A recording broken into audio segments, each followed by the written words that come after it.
Good morning, everyone, and welcome to a new week with Buddhist Insights here at MT Cloud. So, this morning we're back with Sutta study with Aya Soma. So, this morning we'll be taking a look at a sutta from the Anguttara Nikaya. You can find the link to the sutta in the live chat if you'd like to follow along. And if you have questions at any time, feel free to type them in, and Aya Soma will address them at the end of the talk. So, welcome so far to Gita, Denise, Robin, Sarah, and Michael. So, good to see everyone, and welcome to other friends who are just viewing right now. So, at this time, I'll pass things over to Ayasoma for Sutta study. Hi, thank you, Bhante Sumano, and thank you all for joining us this morning. So we can start by paying homage to our original teacher, Shakyamuni Buddha, and then we can read the sutta all in one breath. It's a short sutta, so that should be feasible. Contemplate for a few seconds, and then we'll explore it together. Namo tassa bhagavato arahato samma sambuddhassa. Namo tassa bhagavato arahato samma sambuddhassa. Namo tassa bhagavato arahato samma sambuddhassa. Buddham namam sangham namassami.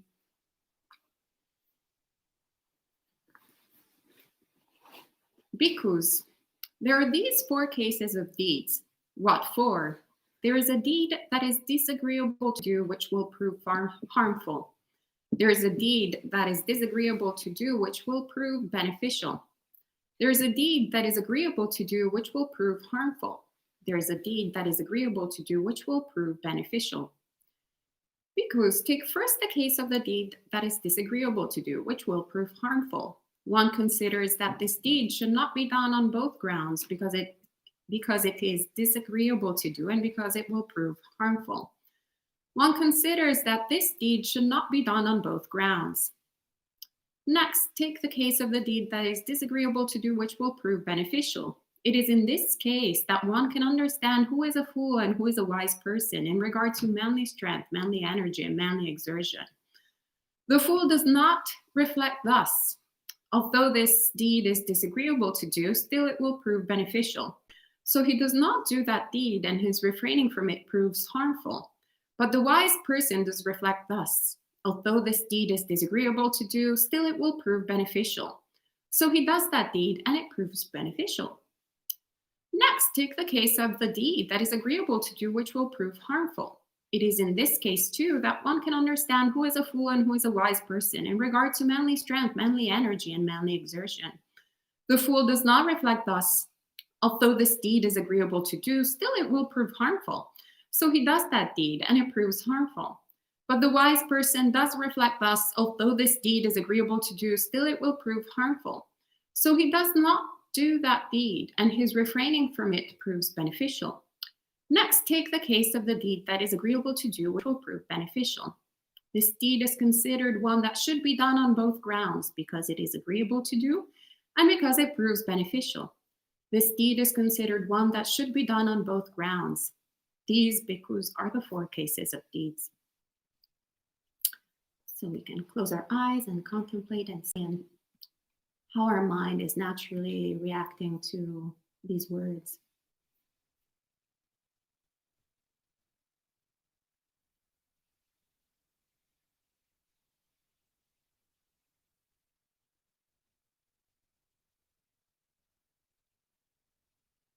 And we can gently open our eyes. Appreciate the Dhamma Sutta if you're experiencing Dhamma Sutta. I quite enjoyed reading these verses from the Pali Canon when I first encountered them and whenever I encounter them. So this morning was no different. So we see as very often found, especially in the Anguttara Nikaya, the Buddha starts by describing sort of a similar scenario and kind of breaking it down in different sort of shades of what our experience might be in terms of what are the sort of differences, slight differences between um, choices that we just perceive as neutral kind of choices, just under the same umbrella. So what he does is, I would say, right from the bat, he invites us to break down really our experience and see the different qualities of actions, both in terms of whether there's a pleasant feeling or an unpleasant feeling, or perhaps he doesn't talk about it necessarily here, but whether it's not agreeable or neither agreeable nor disagreeable, so something neutral, and then look at their consequences. So, sort of making the distinction between whether something is pleasant, unpleasant, or neutral, and whether something has um, the sort of effect, the consequence of being pleasant, unpleasant, or neutral, beneficial, actually, unbeneficial, or neither beneficial um, nor unbeneficial. So this requires right from the beginning the work to become familiar with what our experience is. So understanding, being very quite acquainted with Vedana. So just the bat, like really like immediate sensation that whatever we do or whatever kind of contact we experience in the world, what kind of conditions create pleasant feeling in the mind or unpleasant feeling in the mind. And then seeing how, really evaluating what consequences our actions have in the world. And deed here is the Pali is kamma, so I verified that ahead of time just to make sure. Sometimes in translation things can be a little bit confusing. We can start thinking that the Buddha is meaning something else or using different words than what we think they are. But he is talking about kamma here. So whenever we see deed, that is the Pali form. I mean, the Pali form would be kamma. And kamma, we know that is an action that is intentional through body, speech, and mind. And so the Buddha, in this particular sutta, talks about 4 particular scenarios. And the first scenario that he presents is the one, the action that is disagreeable to do, which will prove harmful. I am using here the translation of Venerable Bhikkhu Body. So I believe in the event there was a link to Venerable Sujato's translation. So it will be slightly different. But I love Venerable Bhikkhu Body's translations, that they very much speak to my mind. So that's why I'm choosing to use this one. So he says, the Buddha says, well, here, fundamentally, the kind of solution is pretty straightforward. If something is disagreeable, it will be harmful. Well, very few people will sort of willingly get into into making such an action, because it's pretty straightforward. One, you don't want to do it, and two, there will be really bad consequences. So he highlights how through this process of consideration, so still by acknowledging the quality of unpleasantness and the quality of harmfulness, one abstains from committing this action. And we can see, for example, what is disagreeable, what could be immediately to the mind disagreeable that can have a harmful action. Well, killing is the first thing that comes to mind. So if right now I were to stand up and kill Bhante Sumano, well, that's definitely something disagreeable that would have a really bad action or harm him in any kind of possible way. If I were now to stab him, to perforate his body with a dagger that I don't have, so it's very convenient. Very uncomfortable. Just the idea of it seems horrifying to my mind. And of course, the consequences. We wouldn't have Montezuma at this monastery anymore. That would be very harmful. So I would say that it's very important to see what are the, or at least to reflect on what are the causes of karma. And actually, we see that in the Devatuta Vagga Nidana Sutta in the Anguttara Nikaya as well, the Buddha actually highlights that greed, hatred, and delusion are causes of karma, as well as non-greed, non-hatred, and non-delusion are causes of Dhamma, of Dhamma, yes, but also of karma. So when we contemplate this first case of deeds that are disagreeable to do that will prove harmful, perhaps immediately the mind will go into a horrible action like killing, like my mind did, which is why I shared that specific action to you.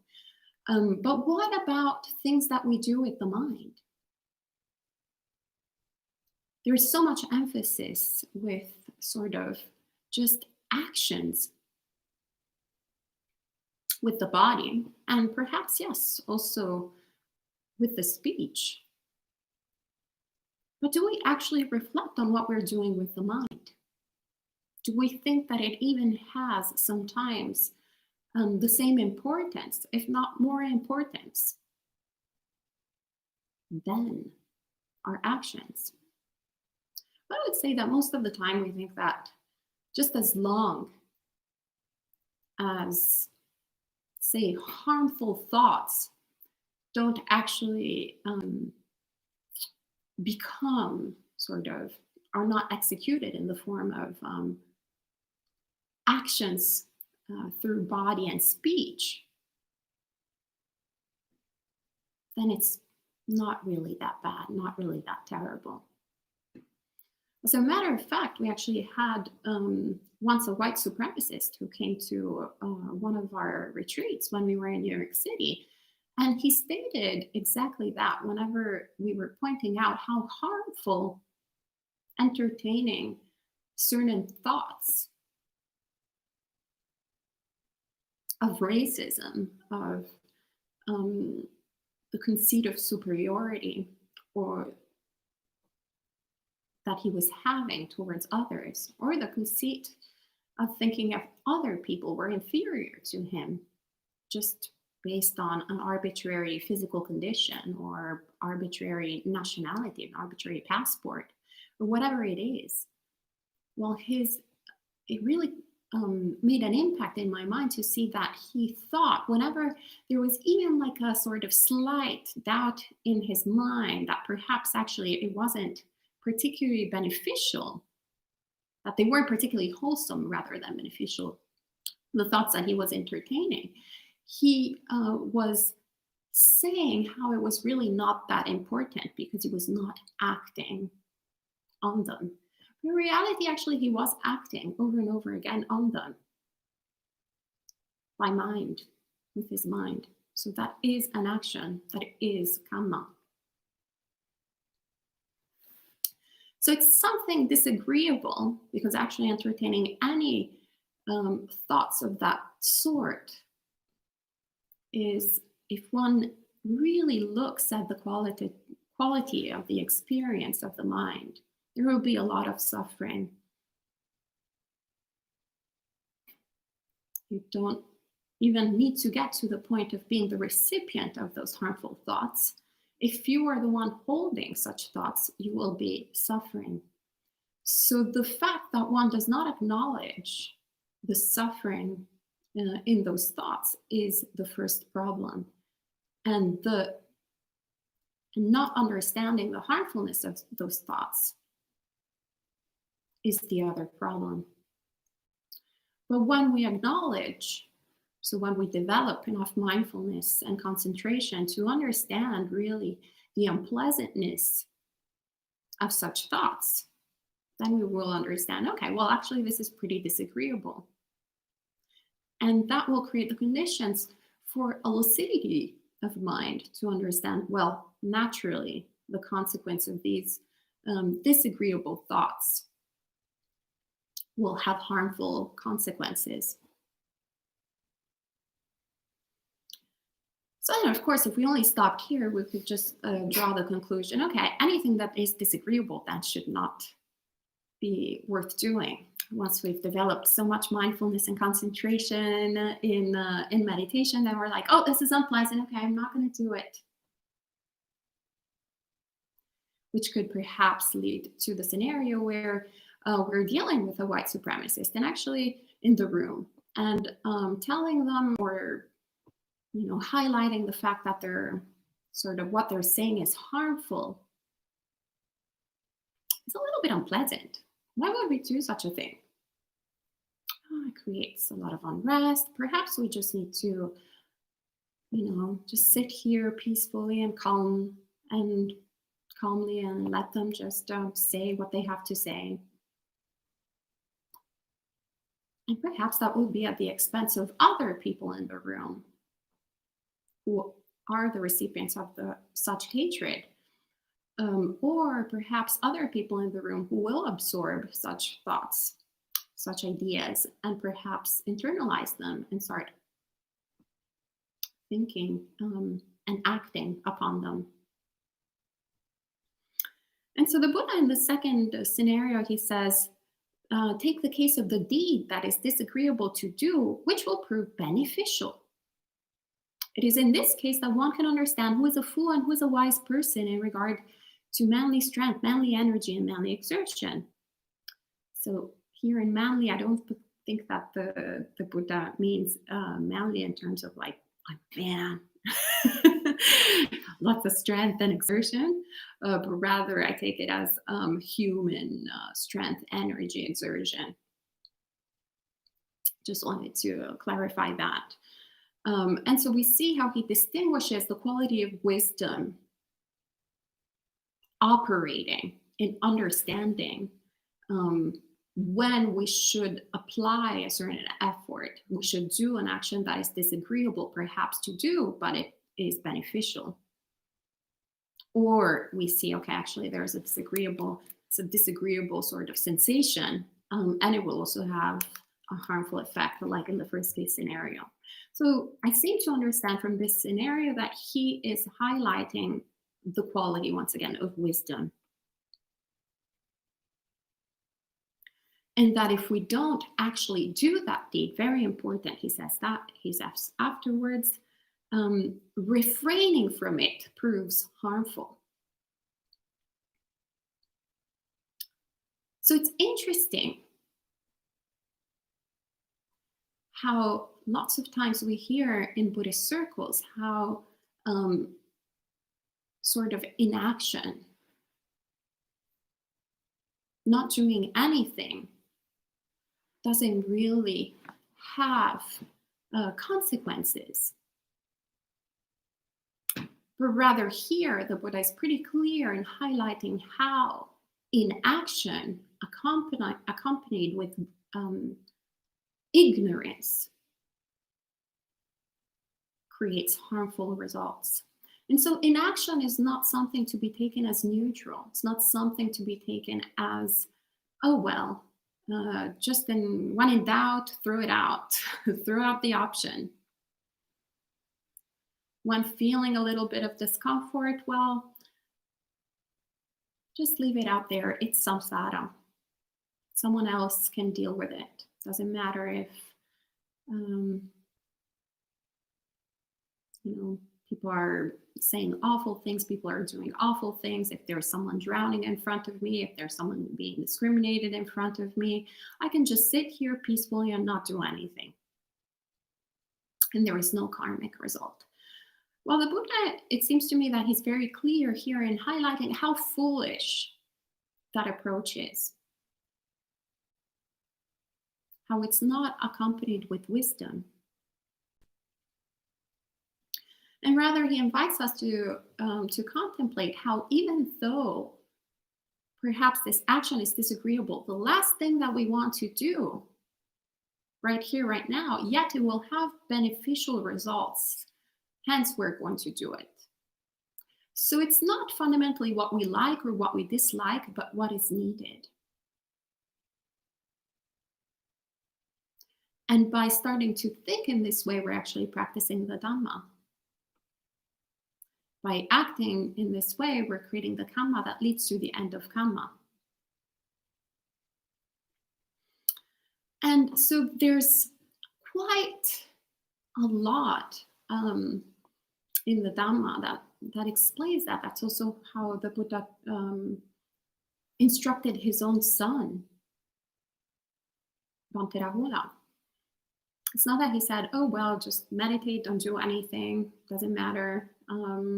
Restrain from any type of action unless it's sitting meditation, but rather he invites him, as well as all of his disciples, to always reflect, is this beneficial for myself? Is this beneficial for others? Is this beneficial for myself and others? And conversely, is this harmful for myself? Is this harmful for others? Is this harmful for myself and others? So it's not something that, linear, straightforward. I mean, it's pretty straightforward, but it's not linear in terms of, oh, either you act or you don't act, and then you get this result or this other result. But it's, once again, analyzing, becoming in tune actually with dependent origination, with the reality of things. So understanding that what we're experiencing is a little bit more complex than something just so straightforward. And it has lots of implications, not only for ourselves, not only for others, but for ourselves and others, for all these different beings that are constantly relating to one another. And that it's our practice, it's the purpose of all of this, to understand what is the appropriate response in every moment. So not perhaps acting in a way just to please others. Not necessarily thinking that all of our actions, all of our sort of physical actions or all of our words need to be necessarily pleasant, but rather is this beneficial? There's a beautiful simile that the Buddha uses of a little child swallowing a pebble stone that gets stuck in his throat. And the Buddha says, well, there's a nurse there. What is she going to do? Is she going to just get the child to suffocate because he has a stone there, knowing that if she removes the stone, tries to remove the stone from the throat, it will draw blood, it will cause discomfort, it will be unpleasant for the child, but it will prevent him from dying. So will she just go, is that the appropriate response? Just go, okay, well, I don't want the child to be in the distress of having to experience the pulling of the pebble stone from his throat. So I won't do anything and there won't be any consequence to it. Well, the child will just die because that's samsara. You can't fix samsara. Everybody dies and then is reborn. Maybe he'll have better luck next life and not swallow pebbles. The Buddha doesn't talk in that way. The Buddha invites us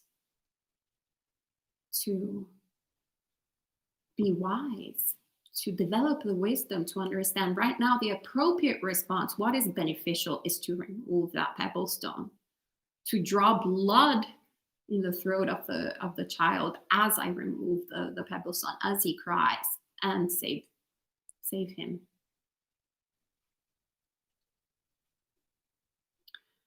Another interesting episode actually that comes to mind is from I believe, the Bhikkhu Vinaya, if I remember correctly, where there's a monk that is sick and has never really done much for his other monks, and so his monks as well don't really care about him, so they just leave him there, um, dealing with his own sickness, and then he's like in a really dire condition, and the Buddha appears and sees this monk ignored by all the other monks and confronts them, going, "What is wrong with you people? Why are you leaving this monk there without helping him?" And the monks are like, "Oh well, but we just don't really we're all doing our own practice here. We're trying to practice awakening here." So the Buddha's response there, once again, was not like, "Oh yeah, well done. It's good that you're doing all this intensive practice. Yeah, he'll die, and then there will be another monk ordained. It's just part of samsara. Who cares? You can't really fix samsara." No, actually, he created a rule. You need to understand, right? Bhante not. Yeah, where it is our duty as monastics to care for our other fellow monastics. Very important. So yeah, perhaps it's a disagreeable action, but it will lead to a very good result, to something that is beneficial. So it needs to be done. Even if we think it's at the expense of our concentration, or is it the expense of whatever it is. Right now, our resident cat Stan is going through a lot of health issues. And I was thinking, right before we enter the winter retreat with the holidays, that means I'll have to go and keep in touch with the vet. Author, so disagreeable. But would I actually attain awakening if I would do nothing? I would just, okay, well, if he has to die, if it's his time, then so be it. I'll be there in my blissful samadhi upstairs. Actually, in fact, I would have a really hard time developing samadhi because of the lack of development of sila and the lack of development, conversely, of wisdom. So we tend to think of sila, sort of morality, of the trainings in wholesomeness, as something kind of like hippy dippy. Oh yeah. Especially in Western circles, there was an article that was presented to me a few days ago, actually, from one of our monastic friends who we spoke to, that is all about kind of describing sort of the merit economy that is present in traditional Buddhism as this kind of like cute little thing that they do in Asia to make it so that these Buddhist monks can be all lazy and be fed and not too much and whatever.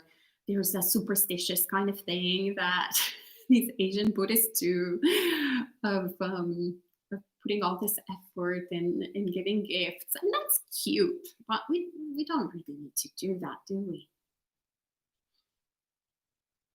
And so this attitude, actually, when I read that article, I was like, wow, the incredible wrong view that is present in this piece of writing is so problematic.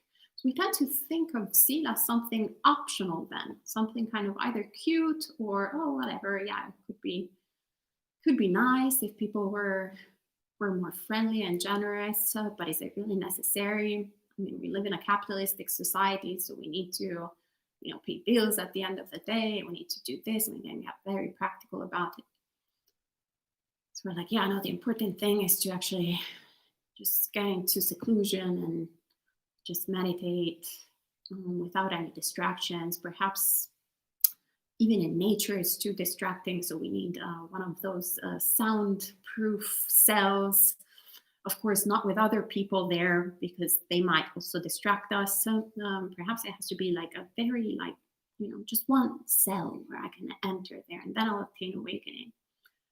But the thing is, we're missing the point of actually whenever we're practicing giving, whenever we're practicing sila, whenever we're practicing generosity, we're cultivating wisdom.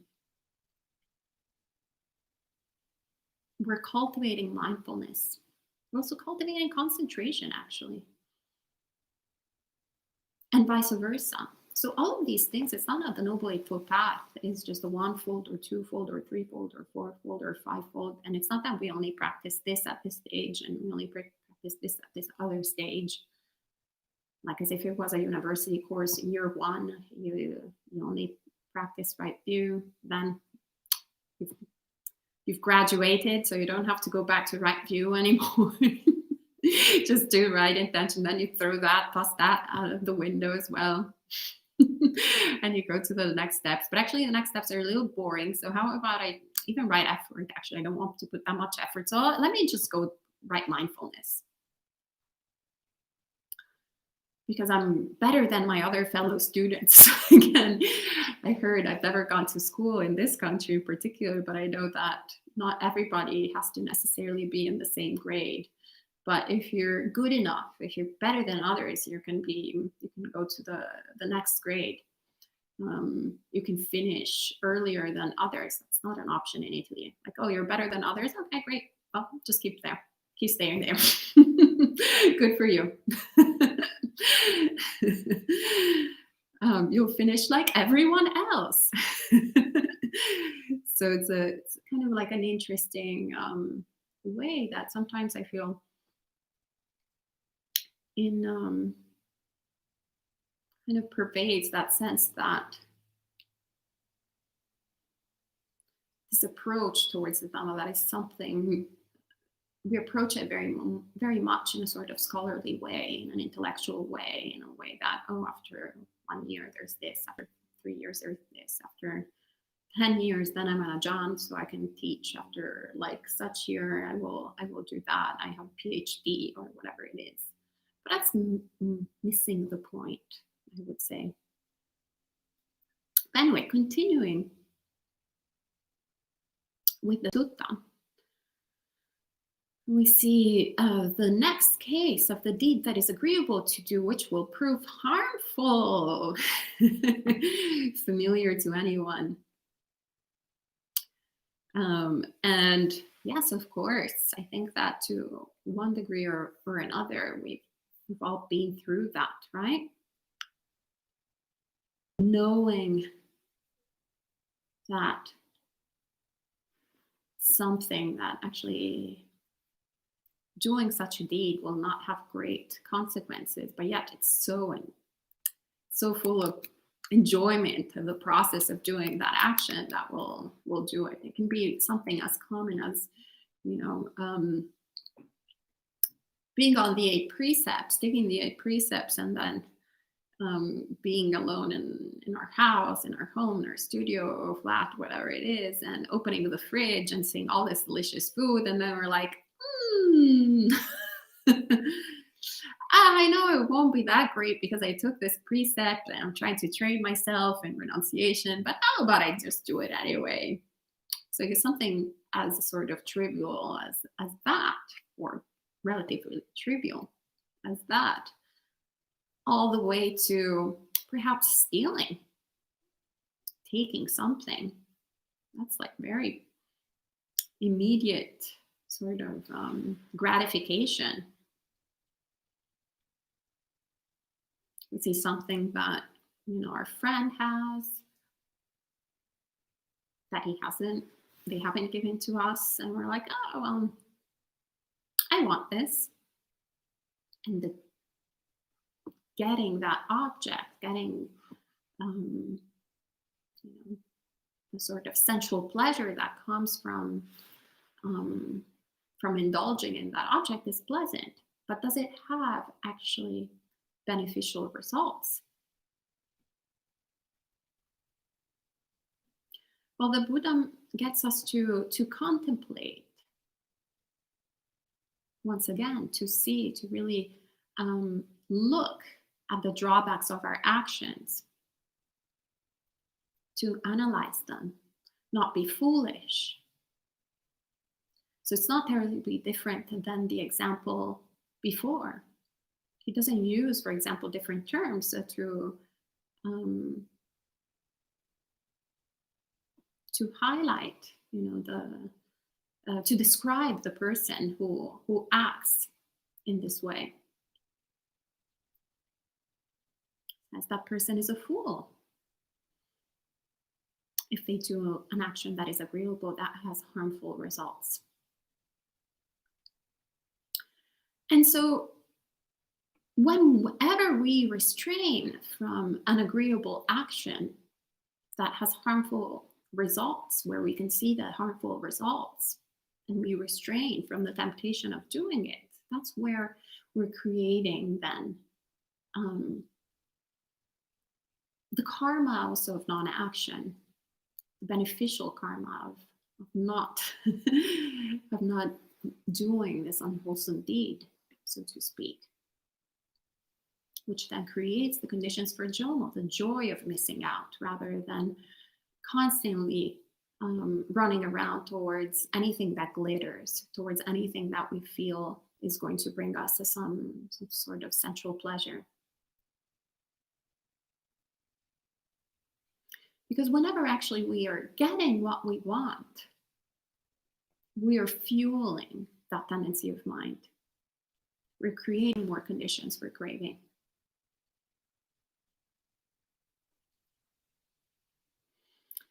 And then we get to the end of the sutta, where there's another sort of straightforward hypothesis, which is take the case of the deed that is agreeable to you, which will prove beneficial. Well, straightforward enough. It's pleasant, and will have great consequences. So yeah, that's a win-win situation. Of course, why would we not do that? And we can see, for example, actually getting back to the practice of giving, the practice of generosity. It feels so great, so lovely to give things to people, or to give time to people, or to do gesture to people. If it doesn't feel good, it's because we haven't trained our minds quite yet.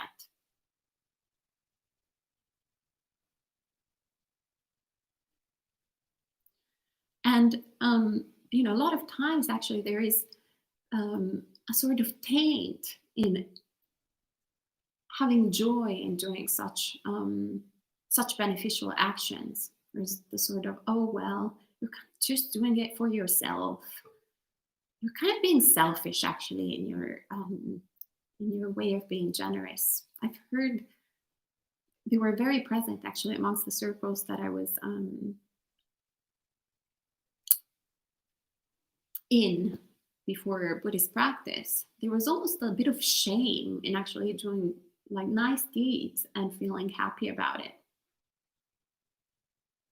Either you were a martyr, so that you were doing good deeds, but having a really hard time, awful time while at it. The more trials and tribulations and distress, the better. So then that was pure generosity. That was great.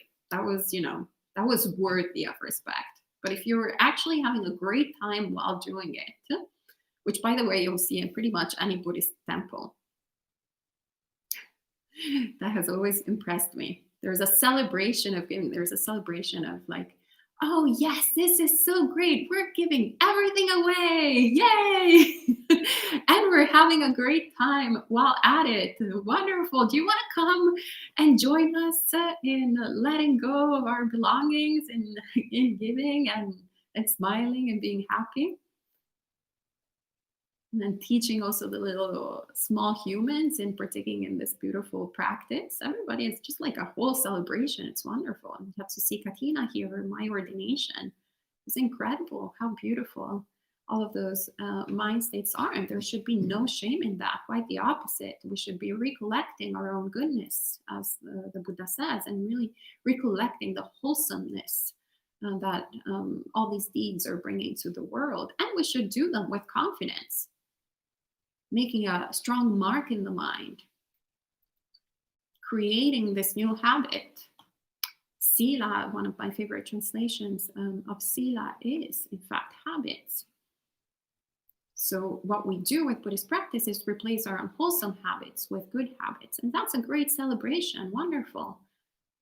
It's, stopping an addiction and actually rejoicing in being sober, for example. Yeah, one should rejoice in being sober. One should rejoice in abstaining from an intoxicant that is harmful. So we kind of, I think, understand it in those terms, but then we get a little bit confused, right? Sometimes. And so we see also in meditation practices, something like metta that is very much encouraged to develop. It is an incredibly pleasant mind state to be in that leads to goodness. When we think,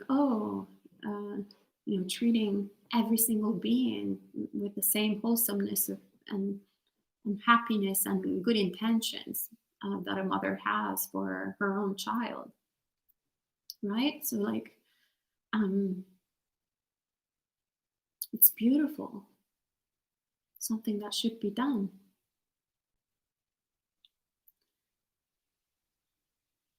It's agreeable and will prove beneficial. So that was the end of this sutta and the end of the things that I felt like sharing this morning. If you have any thoughts, objections, questions, feel free to put them in the live chat and I'll try my best to answer them. Thank you, Ayasoma. Sadhu, sadhu, sadhu. So if there are any questions at this time, feel free to type them in. And welcome to Putrika, Ifisha, Elaine, as well as Disa for joining in. Elaine says, good morning. She's listening and doing chores. And Disa says, an excellent topic to address. It's a question that most ask who don't have a background in Buddhism. And Marielle says, hello. Good to see you, Marielle. And Robin says, thank you for sharing. Great. Maybe self-explanatory.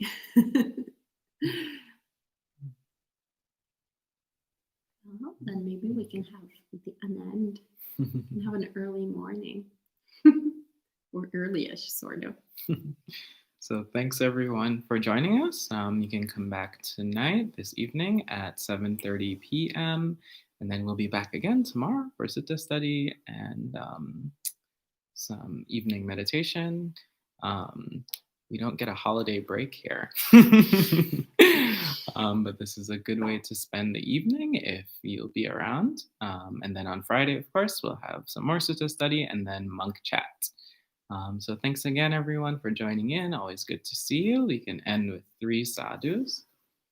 Sadhu, sadhu, sadhu. Enjoy the rest of your day.